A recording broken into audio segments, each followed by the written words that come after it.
হ্যাঁ মোনা বল। আমায় সাজিয়ে দাও। হ্যাঁ আমি তো জানি তোর আজকে স্কুলে সাংস্কৃতিক অনুষ্ঠান আছে, সেজন্য তো আমি সকাল সকাল উঠে সব কাজ সেরে রেখেছি।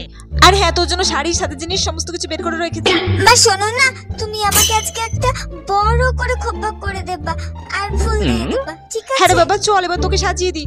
তুই ঠিক করে নাচতে পারবি তো স্টেজে? হ্যাঁ হ্যাঁ মা, আমার নাচের সব স্টেপ ভালো করে মনে আছে। আমি খুব সুন্দর করে নাচ করব, তুমি দেখো। কি জানি তুই স্টেজে গিয়ে কি করবি। ঠিক আছে চল শোনো মা, তোকে এবার সাজিয়ে দিই। হ্যাঁ তাড়াতাড়ি আমাকে সাজিয়ে দাও। এই দেখ তোর জন্য এই হলুদ রঙের শাড়িটা বের করেছি, তোকে পরলে খুব সুন্দর লাগবে। বাহ মা, এই হলুদ রঙের শাড়িটা আমি পরবো। ঠিক আছে চল শাড়িটা পরিয়ে দি। আবার নড়ছিস, চুপটি করে দাঁড়া। নে এই কুচিটা ধর তো। বাহ এই তো শাড়ি পরানো কমপ্লিট। আচ্ছা শোনো মা, গাড়ির ক্লিপগুলো চুল থেকে খোলো তো। উফ এবার চুপটি করে দাঁড়াও, আমি তোমার চুলটা বেঁধে দিই। আয়না তো দেখে আসবো। না এখন আয়না দেখতে যেতে হবে না, আমি তোমাকে সাজিয়ে দিই, তারপর তুমি গিয়ে আয়না দেখে আসবে, ঠিক আছে? কই দেখি চুল বাঁধার আগে মালাটা আগে পরিয়ে দিই, নইলে তখন চুল বেঁধে মালা পরতে অসুবিধা হবে। কই দেখি ঘোর ঘোর, হয়ে গেছে। কই দেখি এটা দিয়ে সুন্দর করে খোপা করে দেবো, দেখি ঘোর।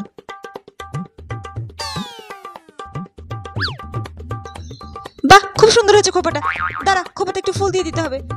দুটো ফুল আছে এখানে, কোন ফুলটা যে দিই? এটাই বরঞ্চ দিয়ে দিই। হ্যাঁ দেখি। আর এই ফুলটা দেখি মাথার সামনে দিয়ে দিই, তাহলে খুব সুন্দর লাগবে।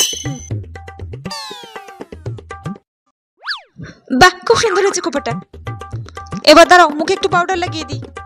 কই দেখি। ও হ্যাঁ একটা টিপ পরাতে হবে, দাঁড়াও। ও মা তোমার লিপস্টিক আমাকে পরিয়ে দাও একটু। ঠিক আছে পরিয়ে দিচ্ছি লিপস্টিক।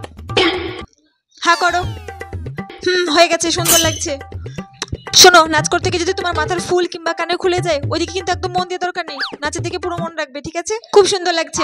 এবার যা তুই কি একটু আয়নাতে মুখ দেখাই, আমি যা একটু রেডি হই, তোর সাথে আমিও তো যাবো নাকি? দেখি তো আমাকে কেমন লাগছে। ওয়াও আমাকে তো খুব সুন্দর লাগছে। হলুদ গাঁদার ফুল রাঙা পলাশ ফুল, হলুদ গাঁদার ফুল রাঙা পলাশ। আরে এদিক ওদিক কি দেখছো? নাচো ভালো করে নাচো, কারো দিকে তাকিও না, নাচো। এ বাবা আমি তো নাচটা ভুলে যাচ্ছি, কি করব? মেয়েটা কেন দাঁড়িয়ে পড়লো? মেয়েটাকে কত করে বললাম কারো দিকে তাকিও না, নিজের মতো করে নাচো। দাঁড়িয়ে কেন পড়লো? কি হলো? নাচ করো। আমি তো নাচটা পুরো ভুলে গেছি, আমি তো নাচতে পারছি না। মা তো বলেছিল নিজের মতো করে নাচতে। হ্যাঁ আমি নিজের মতো করে নাচি। খুব সুন্দর হচ্ছে, নাচো নাচো নাচো। আমার ফুল খুলে গেল মা, আমার চুল খুলে গেল। হে ভগবান, মেয়েটাকে কত করে বোঝালাম কিছু খুলে গেলে কাঁদবে না। উফ আবার কাঁদতে শুরু করে দিয়েছে, নাচও থামিয়ে দিয়েছে। এ বাবা সবাই তো চারদিকে হাসাহাসি করছে। মেয়েটাকে গিয়ে নিয়ে আসি স্টেজ থেকে।